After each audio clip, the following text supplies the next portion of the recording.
Welcome to another episode of the illustrious Beats, Bars, and Bourbon. We got the Bourbon Boys Presents. We got Rollo Wonder. We got my guy O-Double. And we back. And we here. In the building. Fresher than ever. What we doing tonight? God willing. God bless. We coming off the heels of a conversation with our guy Yeah, for sure. at for Whiskey Washback. So, yeah, absolutely. So, super excited about this upcoming Friday. For the Whiskey Washback event at the Skylar Hotel, Hamilton Hotel in D.C. I went last year. It was crazy. Like, I can talk about the whiskey, but I'd rather talk about the fact that it was such a good energy vibe where everybody felt embraced and just wanted to talk to one another. It was super cool. Food was crazy, like from seafood to southern food, oysters, all of that shit. It was crazy. There was seminars there, and I really appreciate all that. So it was so much to appreciate about the experience last year that I'm only excited about this year. So we're gonna turn up and we're gonna take it to the next level. Absolutely. That's what the Bourbon Boys do. We are the real quick, content curators for the event, first and foremost. So listen, if you haven't done so already, this is the shameless plug. Discount code Beats, Bars, Bourbon, 20% off. Bowery Collective, Whiskey Washback. Go to the link and get your tickets. Or over 20, 30 whiskey and bourbon vendors there. So you won't miss on nothing that you in love with, that you kick back with, that you drink to. Listen, 100%. And you everybody get a gonna chance be to there. hang out with your boys, man. Of course you love that. that's what you're You looking love for. that. But and then why y'all got me sitting so low? Why am I looking at the camera and I look like Emmanuel Lewis over Now here? you know how I felt that time we was at that joke, right? Yes, I read now. I know. Hold that. I was Right, I'm sitting in a deflated seat right Hey, now. listen, I was just in that position a couple seconds You ago, were. but I loved it. I loved it. Yo, no, listen, like all seriousness, that was super dope that we just did that discussion with the Whiskey Washback crew, man. I mean, a lot of love for that group, man. They're amazing, and I keep No doubt. speaking of them in the reference of as a collective because I want to recognize them as a collective, right? There's no point in trying to individualize it, but there's a special someone that has the same birthday as me, November 19th. But we'll leave that for a later moment. We turned up for my guy birthday. We'll leave man. that for tomorrow. We turned up for my guy we birthday. get- Not man. tomorrow, but Friday. Friday. Friday. We'll get back So, to that. so fellas, let's jump into. We got a couple things on the that just happened recently. Yeah. But let's jump into this Nas album. Listen, Nas just dropped K- King's Disease 3, D3. who apparently some people got a problem with. Apparently Nas ain't relevant, but we're gonna save that. We're gonna save that. First But off, what y'all think about the album though? First off, salute to the king, salute to the God, Nasir Jones. Heavy fan. Normally, I have a problem with one producer doing his whole project because I'm such a Nas fan. But you know, when I listen and I listen and I listen, I'm like, yo, You guys keep listening that much? no, the shit is dope because it's music that we're not getting right now. Okay. And I'm speaking 40 plus rap. 40 plus rap. And in the genre of music right now, this MC that I call an alien had Go. no promo, no features. Yeah. No promo, I'm gonna say it again. No promo, no features. God sent. Top 5 on the God charts. sent. My only Thank problem. you, 21 Savage. Maybe come back there. We're gonna come back. My problem is that Right. I'm just in hopes in wondering if one day we will ever get a Nas album with a large professor, a Q-Tip, Oh, you wanna go back to Oh, that? collaborative LES, and Nas said his old fans want the old Nas. listen, I don't want the to old Nas. I just want some of the old production. I guess we're not gonna get it from Pete Rock with all this other foolery going on right now. And I know Pete won his money. I get it, but as most of us know that should sort of be a problem with Columbia and not Nas. Easy. I mean, if I'm understanding, Columbia owes that money and not Nas. And if Pete want Nas to come out of his pocket, that's sort of wild to me. I don't think so. I think, and listen, I don't even want to divulge into something that I don't know anything about. I'll just speak on the fact that I really am excited about the King's Disease 3 album. Right? That was the initial question. So I'm very excited about the album. I mean, it's 17 tracks. There's no features, like you mentioned. No features. Which says a lot about an artist who's been around for nearly 30 years. So, you know, you can say what you want to say about any rapper. Talk about a rapper who's consecutively 4 years dropped a project and has rap album of the year nominations, 1 rap album of the year. Got a Grammy. Right? And we have an album right now with Why you care 17 about songs. Grammy? Don't do the Grammy thing, but go ahead. I'm sorry. Leave him alone. Go ahead. Well, Jay just sat down with like 20 fucking Grammys. We hip around him. hoppers. We don't care about Grammys. All right, okay. I'm just The point saying. I'm making That's is me. this. That's me. But go ahead. I'm sorry. I'm making a point of reference to his relevance in the hip hop industry and how the longevity of his hip hop relevance. That's why I call him an alien. Right? I mean, no rapper in his genre, or let me rephrase that, no rapper in his age bracket is doing what he's been doing.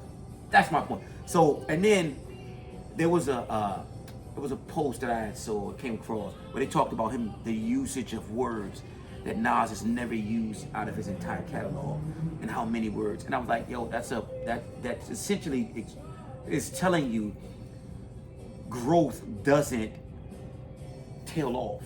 You can be 48, 49, 50 years old and still be growing. And keep going. And still be growing. And he didn't, as an artist. And hold up. And he didn't graduate from high school. Yeah, right? So He didn't graduate from high he's school. an artist that Right. continues to show the finish line or the goalpost moves. Salute to Nas, man. Like one thing I'll say is he's the only artist who I listen to who sounds just like he sounded when he came out. God From damn. the standpoint of his voice texture, Cadence. his cadence, like that ability to still sound like that 17-year-old kid is remarkable. Right. And you know I'm not the I criticize now. You do, sometimes, but from I time know to you. time. I know you are a fan I'm a of fan, him for sure. Even though you criticize, For sure. And I'll say, going in that direction, I'll say that these last 4 albums that he's dropped, I've been a bigger fan of these last 4 albums than probably the 4 albums that came before these 4. It's been that kind of a run. Like you said, it's an unprecedented run. We've never seen a dude in his late 40s have this kind of run that he's had. Yeah. Now, do I think it's possible for other dudes? Yes. Yeah, absolutely. I think Jay-Z could have possibly did it, Could have. but he didn't. Right. Can I be be the elephant in the room? Was we all expecting Jay-Z to drop something, a feature, a picture, something, the same day that he Troll- dropped his fucking album? to troll the release? Yeah. Wow. I personally Nah. I personally didn't feel that way. I felt like I did. Not at this I thought point. Jay was coming with Not at something. I think they homies. So when Nas talk about on one of the tracks on Thun, on Thun. Right. talks about their beef and how it ain't over and all this stuff.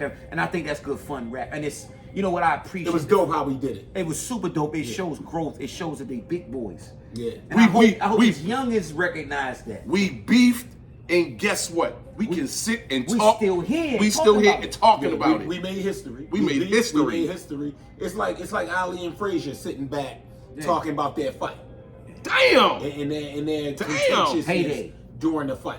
Right. 'Cause they were contentious during that period. Ali and Frazier ain't like each other, but it's like them. And I love it when dudes get to a point in a level of maturity where they like, you know what, I can talk about this like this at this point. Yeah. You know what I'm saying? I growth. love that. It's maturity, man. Growth. I love it. Love Growth. it, man. Respect it. So, you know, in hindsight, we kind of wish that the younger generation could rap beef on wax and leave it there. Right, so you leading us And leave, back in. and, leave, You and, leading leave, us- and leave it there. You know what you're doing, boy. You leading us in. I just had to get that off, man, No, because but it was Well proper. done, well done. we, It was we, proper. we losing too many fucking MCs. We losing too many talented black artists who are making money.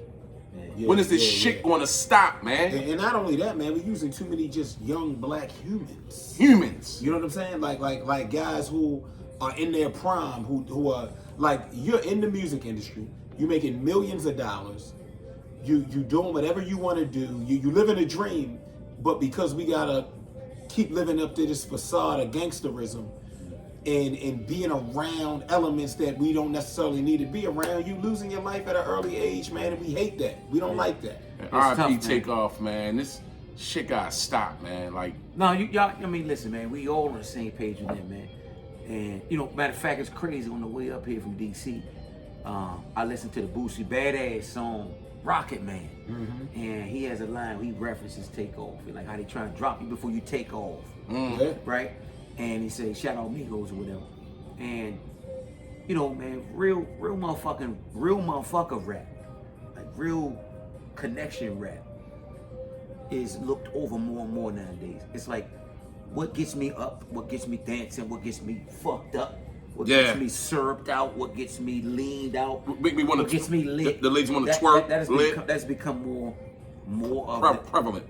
And we saw that, bro, in the BET Awards. I mean, cut you off. Yeah. We saw how Joey Badass came in and did something that was so ill on that stage with all the MCs that were gone, dead. It was too many motherfuckers gone to senseless violence. And we want that shit to stop, man. So what we gonna do? We talk about this same thing. Black people talk about it ad nauseum. R.I.P. to so-and-so. We need to stop this. Yeah. But you know what they say the definition of insanity is? It's doing the same thing, repeating the same thing, doing the same thing and expecting a different result. Different outcome. So what we gonna do to get a different result? What do we gotta say in order to get a different result? You don't have the answers, Sway. I don't have the answers, but I'll just say this. He was coming back quick though. Listen, because I got it right here. Listen. They said that a lot of the A&Rs or a lot of the labels want this music, and it's almost like self-genocide. So at what point do the artists say, I'm not doing it, or my content has to change, or so it's an internal. It's internal. That we got to take. It's internal, because my thing is if the folks running the labels want artists simply because I'm talking about bang bang, shoot 'em up, kill, right, or selling my body, or I got this, or I got. I mean, artists talk about that. It's hard though. It's hard. Look, we talked about this on the phone that day.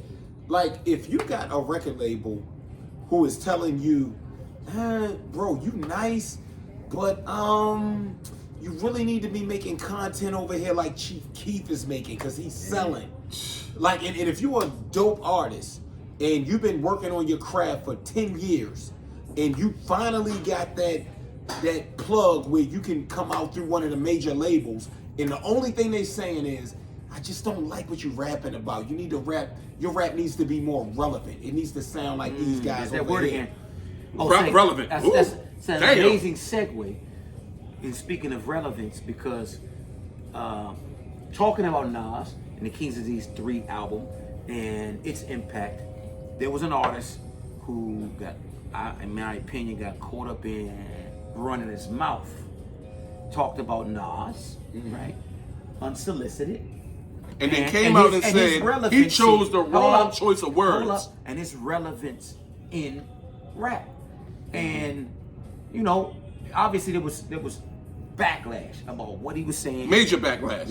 And rightfully so. But then they tried to get on Twitter and say, oh, that's not what I was saying. Y'all taking it out of context. Y'all trying to run with it. I got a problem with that. Here's why I have a problem. Let me just say this. The problem I have is this. You come out your mouth and you use the word relevance. And I don't know if you understand what relevance means or Obviously not, he didn't. Right? But you talk about someone who has 30 years in the industry, someone who's recently been nominated multiple times for Rap Album of the Year and won it. He has all kinds of investments and activity outside of rap, right? Absolutely. You know what I'm saying? And still a fly looking motherfucker. And King's Disease 2, we haven't gotten the numbers on 3 yet. Right. But 2 opened at number 3 on the Billboard 200. Right. You top 3. So that's a relevant artist. He's super relevant. Ain't nothing speculative about that. You are relevant and the numbers show it, right? But however you say that, you don't double down.